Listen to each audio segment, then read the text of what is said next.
Watching Kamen Rider weekly is fun because I'll just blink and then suddenly the episode's over, despite it being like 22 minutes. Uh, and it's not that nothing happens in it, it's just like, you blink and then suddenly it's over and you're like, oh, I have to wait another week? Boo. Boo.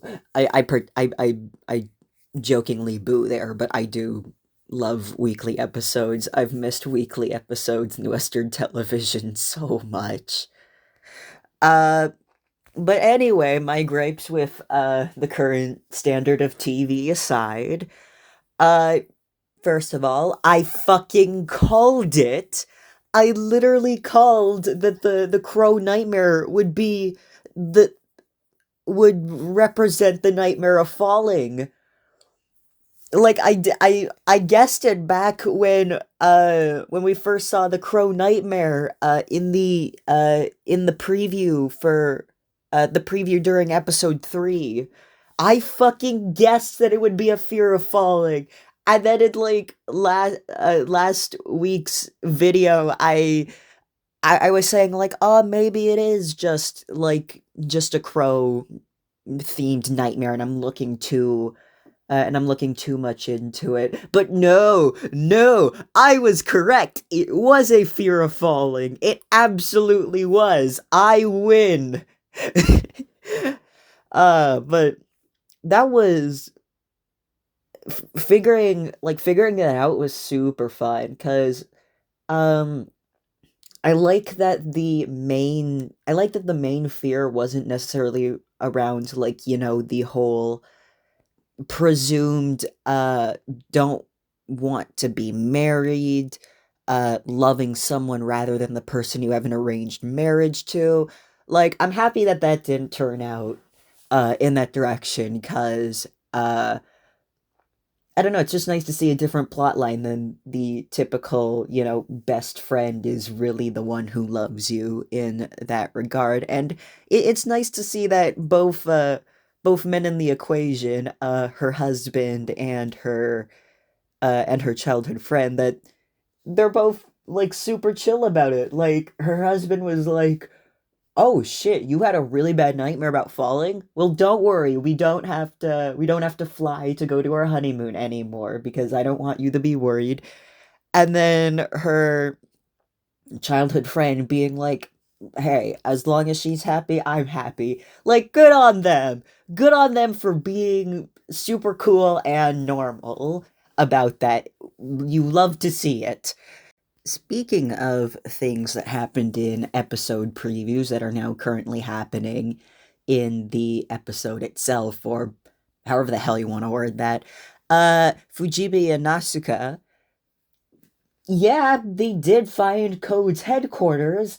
Um, I didn't think they'd get in there by actively breaking into Baku's house while he was sleeping, and then stealthily, said in quotes, uh, roll across the floor to the closet.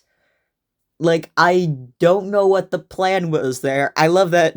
I love that Nasuka's just like, I don't support what Fujimi is doing in the slightest, but she goes along with it anyway, because it's like, that's kind of my boss here. Like, what the fuck else am I supposed to do? Their dynamic is so fun. I enjoy every time they're on screen. And their interactions with Baku were super fun too. Um, like Fujimi just heard Baku literally just say, "Hey, so I'm actually a secret agent," and he's like, "Fucking, I believe you. I believe you. I absolutely believe you. I believe you so hard. You're fighting the nightmares, right?" Like he took no time at all to be convinced about that, and he was correct. Uh, I love though that well, I mean, I simultaneously love but also am sad cuz Zero, he didn't make a physical appearance in like his robot mode at all. And he didn't appear to the two of them, which means that they're absolutely gonna meet Zero. later down the line, especially since, they're kind of making code headquarters into their own little place in that regard.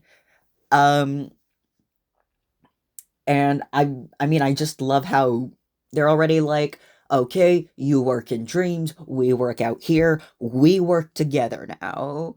Like, okay, shit, this partnership just happened now. I can dig it. Uh, and speaking of the dreams, something I found interesting was because like previously when Zetsu was in Fujimi's dreams and trying, to find the mind's doors, and he found them, and there were three of them.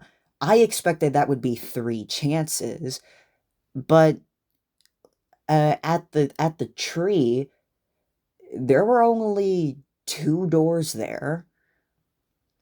And I don't know if that's like a special case, or is it that everyone has kind of a differing amount of doors? Like some have three doors, some have two doors, some have, I don't know, 10 quillion. Is quillion even a number? I don't know. But the point is that the doors, I assume, kind of differ in number, maybe? I'm not exactly sure though. Um, but anyway, uh last thing I think I want to mention is that last little scene with Nox, because there is so much implied there. Because like first of all, in his book, uh, the four symbols in there, or the color of Zetsu's four categories of capsum, and he referred to those symbols as body, civilization, mind, and reality, which is also the corresponding labels for some of the categories, like body being physicum, civilization being technolom, and then I don't remember what the corresponding ones for mind and reality are, but mind being the green capsums and reality being the purple capsums, which is interesting because if there's a book with those involved, that means that these capsums kind of run deeper in a way than just happening to be colored like those. Like there's purpose to them being represented by these things. And also, based on that ending shot and the preview for the next episode, we're getting Nemulor. Like we're gonna learn about her, which I'm so excited for. I've been waiting for this. Um, and I'm starting to now think even more that like she's associated with the nightmares in some manner. Like, be it that she is one, or that something happened and she's now able to walk in the dreams, like how Zetsu does.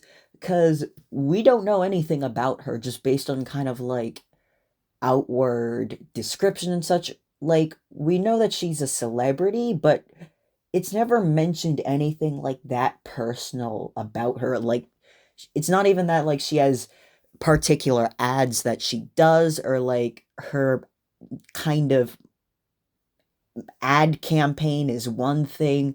So there is definitely more to her, and I'm happy for that. What I am a little concerned by is the fact that next episode seems to apparently be taking place in a fucking Saw movie. Because what the hell is happening in that shot? Was that a chainsaw nightmare? I think it was. Dude, I'm so ready for next week. I want it to be here now.